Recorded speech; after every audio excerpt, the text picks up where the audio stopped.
Okay, here's a quick little activity to confirm for yourself why one particular card out of all 52 cards is the most common one for people to give as their favorite card or as a supposedly random card that comes to mind. Okay, I have a little prediction over here as to what the outcome of our activity together will be. Now you can play along. In fact, I really would like you to follow along with your own packet of cards.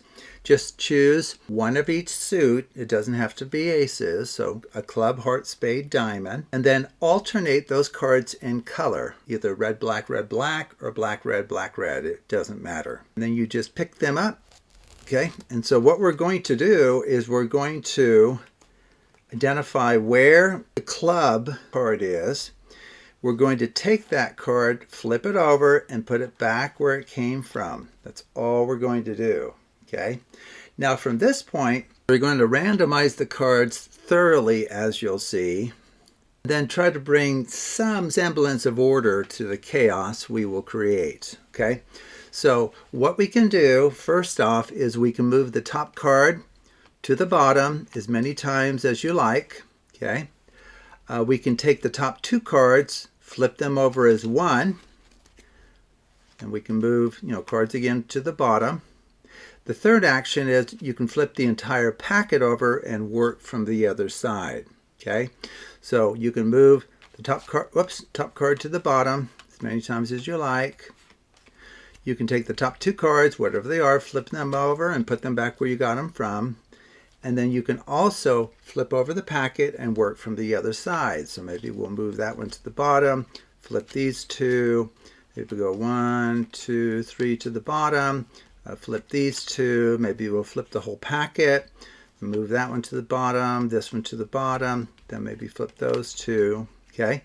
Now you can do very different combinations of these three actions. Okay, so moving one card to the bottom, flipping two, along with random packet flips along the way. Okay, so once you've mixed the cards to your heart's content, all we need to do from here is we just deal out the cards from left to right.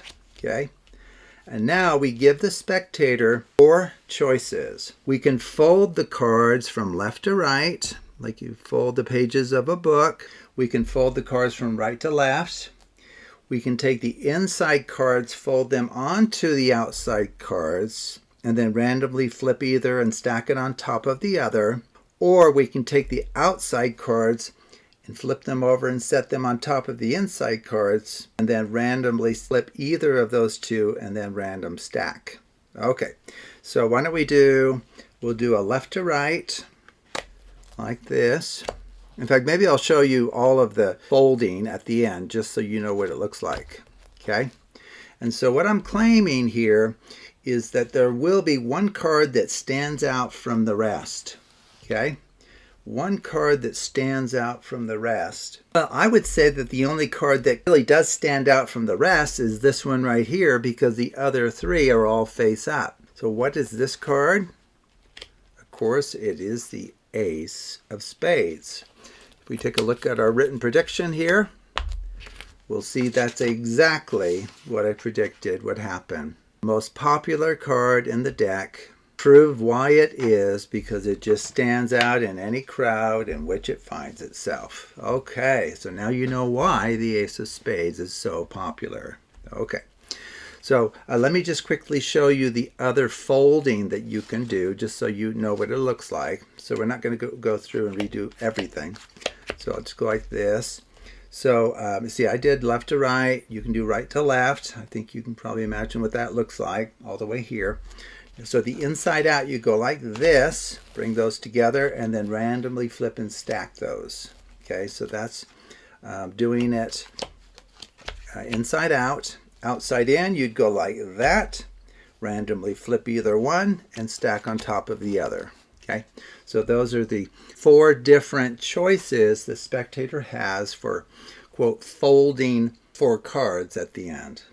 Okay, so this effect here is based on the traditional HUMMER principle, and it will work for you every time. And I have a series that goes into the HUMMER principle in great depth and explains exactly what's going on, gives many, many interesting applications of this amazing principle, and empowers you to design your own card effects using the HUMMER principle, because by the time you go through that series, you will completely understand the HUMMER principle, why it works, and how it can be used. So look in the description below to a link to that series on the traditional HUMMER principle. So thank you for watching, and take a look at other videos on the Absolute Math Magic channel.